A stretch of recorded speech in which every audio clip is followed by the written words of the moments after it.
El 5 de abril fue la primera vez que se escuchó al presidente hablar sobre un impuesto a las grandes fortunas. El 5 de abril también fue el día en el que supimos que Máximo Kirchner y Carlos Heller impulsaban una iniciativa en ese sentido. Recién a finales de agosto conocimos el texto del proyecto y ahora, desde las 2:30, 3 de la tarde, después de como 2 horas y pico de intentos de obstruir el debate por parte de un sector de Juntos por el Cambio, curiosamente todos diputados del Coti Nosiglia, los que frenaron con cuestiones burocráticas y mociones de orden el intento de iniciar el debate, se está discutiendo el impuesto a las grandes fortunas en Argentina. Vamos a ir en cualquier momento al recinto, vamos a movernos, tenemos un móvil afuera en las movilizaciones que hay en Plaza del Congreso, tenemos un móvil en Pasos Perdidos, ahí en los pasillos fuera de la sesión. Vamos a estar yendo y viniendo durante todo el programa porque no hay nada más importante que esto en este momento en la Argentina. Pero quiero arrancar de un piso dentro del mar de falacias en el que se convirtió la discusión política durante la tarde. Ahora te voy a contar porque hacía mucho tiempo que no me pasaba, yo desde que salgo de la radio a las 4 de la tarde hasta recién, me pasé casi 6 horas, antes escuchando un cachito por radio, pero ahora casi 6 horas escuchando una tras otra las intervenciones de los diputados, en su mayoría opositores, porque primero hablaron los opositores, contra este tributo. Las fake news, las mentiras, el terrorismo que escuché, la falsedad ideológica con la que se está dando esta discusión, me hace pensar que lamentablemente este Congreso no está a la altura de este debate histórico. Este debate histórico que remite a una de las desigualdades más importantes que tiene Argentina, la desigualdad tributaria. El hecho de que los ricos pagan poco y los pobres pagan mucho. Los ricos, en proporción, aportan menos que los pobres a los gastos del Estado. ¿Por qué? Por la sencilla razón de que el pobre va y compra un pedazo de pan, compra un litro de leche, compra lo que sea de la canasta básica y paga el 21% del IVA, mientras que los ricos tienen costosas estructuras offshore, tributaristas, contadores VIP y un montón de elementos que permiten que el impuesto al patrimonio, el impuesto a los bienes personales en Argentina, aporte 0,8% de la recaudación nacional. Partamos de una base. Esto es un fajo de 100 billetes de 100. No sé si lo toma el dire. Son de utilería, digo, porque después algunos se enojan si les hago daño.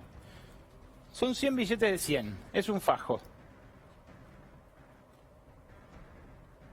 El impuesto a las grandes fortunas tiene una alícuota del 2%.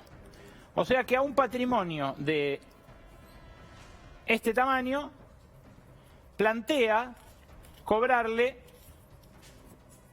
esto. 2 de 100 billetes. Es muy elemental de dónde estoy partiendo, pero me parece que vale la pena hacerlo así de gráfico. Ya lo hemos hecho acá. Este fajo de 100 billetes, ahora que tiene 98, ¿se ve muy distinto a como se veía el de 100 billetes? No, ¿no? Bueno, esto es lo que me parece derriba la primera de las falacias que se virtieron en el Congreso en estas últimas horas. La falacia que indica que este impuesto es confiscatorio. Hay otra falacia que es la que dice que este impuesto va a atacar la producción, el empleo, y que va a afectar a los que tienen la capacidad de poner a mover esta plata y ayudarnos a que los que no ven, en general, un fajo de estos, ni en figurita ni de utilería, tengan laburo. Bueno, eso sería cierto si no fuera que la propia AFIP tiene el dato de que de lo declarado en el impuesto a los bienes personales, en el capítulo de bienes personales, por la gente que declara más de $1 millón, que no todos ellos están alcanzados por este impuesto a las grandes fortunas, porque esto es a partir de 200 millones de pesos, o sea, de $2,5 millones más o menos, de valor fiscal, que después vamos a eso. Pero lo que tiene la AFIP como dato es que solamente el 5% de lo declarado por los dueños de las grandes fortunas está en participaciones en empresas. El resto está en bonos, en acciones extranjeras de empresas que no trabajan en el país. Está en cuentas offshore. Estoy hablando de lo declarado, Estoy hablando de lo declarado. Está en bonos del Tesoro norteamericano. El principal destino del dinero de nuestra élite es ese, bonos del Tesoro norteamericano. Ese dato solito, el hecho de que solo el 5% de estas grandes fortunas, o sea, 5 billetes de estos, está puesto en empresas, es lo que también muestra hasta qué punto es falaz ese argumento de que cobrándoles el 2% vamos a dejar sin laburo a los que en la Argentina necesitan ese trabajo. Nosotros le preguntamos este año, desde el 5 de abril, porque venimos hablando de quién va a pagar la coronacrisis, de cómo se va a hacer para que el Estado argentino tenga un poco más de músculo en sostener la actividad en el medio de este desastre mundial. Le preguntamos al máximo experto en desigualdad del planeta, a Thomas Piketty, el economista francés, el que descubrió que hoy somos más desiguales que en la época de la Inglaterra victoriana, cuando no existía la jubilación ni las vacaciones pagas. Esto nos dijo Piketty acá en Brotes Verdes. Start thinking quickly about changing the tax system, both in the direction of having a more redistribution, basically going in the direction of millionaire tax, billionaire tax, which I would say was already something like a worldwide movement before the corona crisis. The COVID crisis in itself is definitely something new. We've never really seen a pandemic like this, except maybe the Spanish flu. But the debt crisis is not entirely new. So we've seen many public debt crises in the past, and so we can look at the experience of how this was dealt with. And I would say, the general lesson from history is that there are different ways to address large public debt. Some people try to pretend that the only way is to repay the debt for the next 50 years or 100 years, but this is not true. This is only one way. There has been other ways historically. Of course, inflation has been a way to get rid of large public debt. The problem with inflation is that it very often hurts the poorest economic group.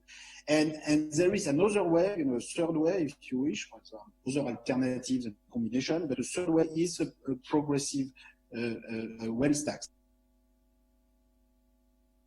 3 maneras, dice Thomas Piketty, repito, el economista que más libros vende en este momento en el mundo, pero además el tipo que nos hizo ver hasta qué punto este sistema económico está desbarrancando. 3 formas, dice Piketty. Las 2 primeras las conocemos, ajuste o devaluación. La tercera es esta, impuestos a los ricos. Desde el momento en el que se empezó a discutir acá en Argentina en abril hasta ahora, empezó a debatirse en Italia, se instrumentó en España y en Bélgica, y se votó ahora en las elecciones de Estados Unidos,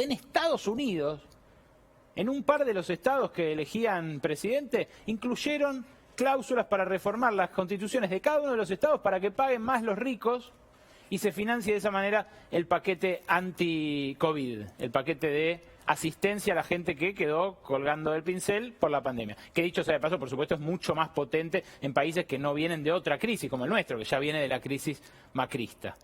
Los argumentos que escuché hoy, muchachos, muchachas, son de una tristeza argumental, de una pobreza retórica pocas veces vista. O realmente tienen nublada la visión y no pueden representar a los electores en un debate como este tan trascendental, o están todos comprados, viejo, todos comprados. Toda la oposición que repetía, pero de manera insólita, argumentos de los grandes magnates argentinos, soslayaba el dato de que 9.298 personas son las que la AFIP detectó con patrimonios mayores a 200 millones de pesos a fines del año pasado. Esos son los que van a pagar el impuesto. Ni los dueños de las pymes, ni los dueños de los campos de 80 hectáreas, como dijo una diputada hoy de la coalición cívica. Ni, por supuesto, ningún trabajador que gane bien, por más gerente que sea, ni nada. Es un impuesto focalizado en el 0,02% más rico de la población, que apoya el 60% de la población y que tiene un gran argumento, que es que estamos en una emergencia nacional y mundial. ¿Quién no perdió 2% de lo suyo en esta pandemia?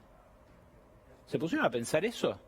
Y otra pregunta, ¿cuánto les va a costar pagar los abogados para que no les cobren este impuesto a las grandes fortunas? Ahora vamos a adelantar cuál es el festival de demandas que tienen preparados los magnates para no pagar esta contribución, que la verdad debería ser voluntaria, debería haber nacido de ellos, como me dijo hace poco un exministro. Le preguntamos también a Branko Milanovic, otro de los grandes especialistas en desigualdad a nivel mundial.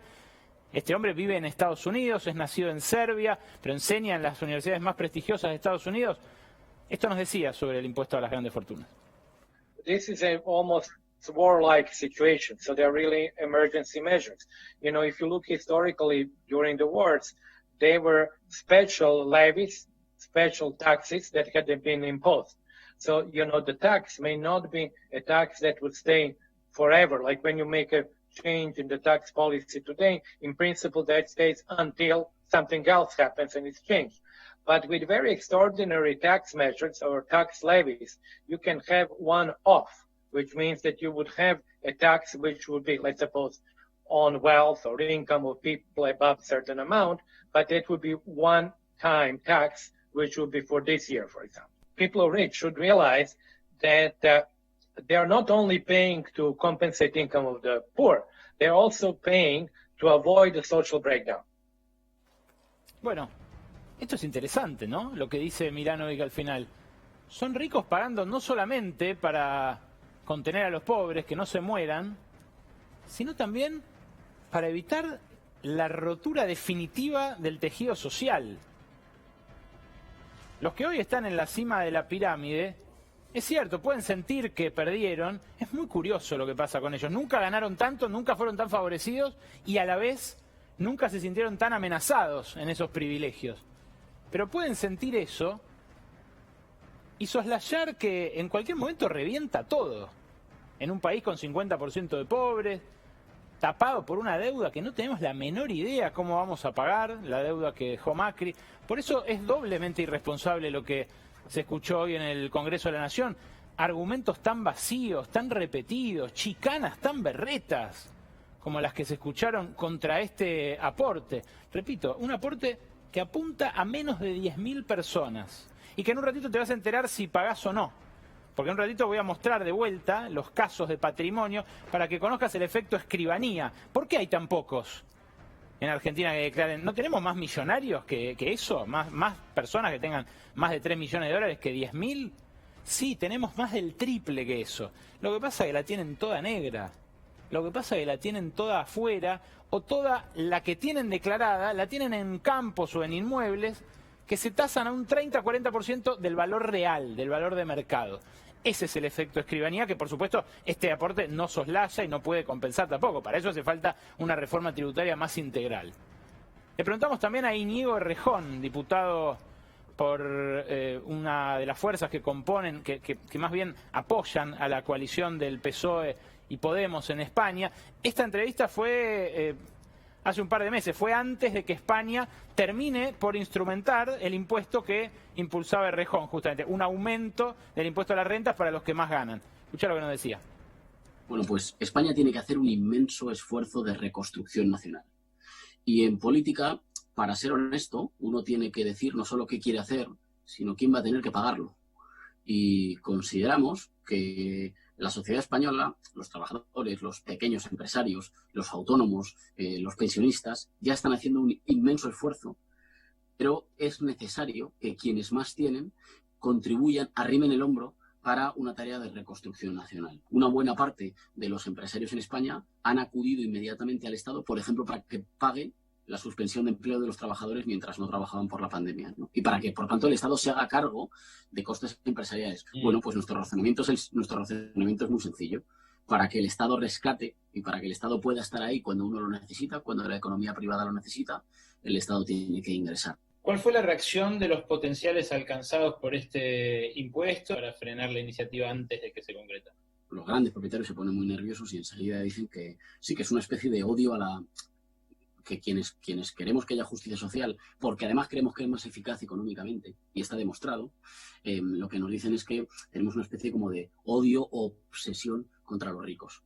Y nada que ver. Es que creemos en realidad que nuestro país, si sigue teniendo una forma muy piramidal, en la que unos pocos viven muy bien y la mayoría ve sus condiciones de vida cada vez más golpeadas, un país así no se puede desarrollar. Los ricos están en un proceso de independizarse de sus países. Qué concepto, ¿eh? Los ricos están en proceso de independizarse de sus países, de sus compatriotas. Claro, toda la plata afuera, en guaridas fiscales donde no se sabe quién tiene qué y qué se puede tributar y qué no, y condicionamiento después, mediante corridas contra gobiernos que pretendan hacer más justo un reparto que es cada vez más injusto. Está argumentando contra este proyecto Fernando Iglesias, diputado del PRO, de Juntos por el Cambio. Escuchemos un cachito, ¿eh? Cambio competitivo, 16 provincias con las cuentas en verde, tarifas que cubrían el 88% del costo de producción de energía, 43.912 millones de dólares en las reservas y una base monetaria que no creció durante un año, que nos costó la elección, pero les dejó el lugar de donde triplicaron la base monetaria. Muchachos, son el peor gobierno de la historia, miren los números y dejen de guitarrear. ¿Cuál es la lógica de este gobierno? Es muy vieja. Se llama combatiendo al capital, combatir la pobreza. Bueno, ese es el tipo de argumentos que estuvimos escuchando durante toda la tarde, en contra de este tributo. Dice que es algo viejo. Recién lo escuchaste a Tomás Piketty, un economista de los más consultados del mundo, lo escuchaste a Branko Milanovic, es lo que está discutiendo el mundo, pero es lo viejo. Hoy escuché argumentos de lo más disparatados.